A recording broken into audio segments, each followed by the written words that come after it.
martsa Charlotte Razafiniaina vehivavy mpanoratra nanana ny lazany ary nisongadana tamin'ny fotoanandro ny Charlotte Razafiniaina femme de lettres tao Ambato mitsangana Antananarivo no nahaterahany ny taona 490 nianatra tao amin'ny sekoly MPF Ambohimintsimbona sy ny école ménagère Tavaradrova mpampianatra tao amin'ny sekoly Mpanjakana izy ary efa nanoratra tao amin'ny gazety Mpanjakana izay nanasongadina ny soratra malagasy nandritry ny 13 taona.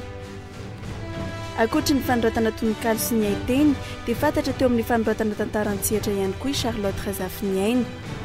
Fanampin'izany dia mbola mpamorikira ihany koa izy ary nisy tamin'ireny hira noforoniny ireny no efa voarakitra tamin'ny kapila ny taona 1790.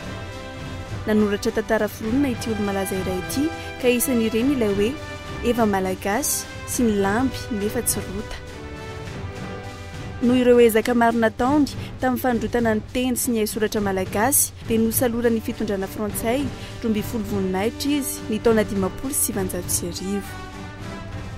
Ny 3 martsa 1790 no nodimandry ity vehivavy mpanoratra ity. I Charlotte Razafiniaina no iray tamin'ireo mpitsara ny fifaninana tantara no karakarain'ny gazety Takariva tamin'ny taona 1790.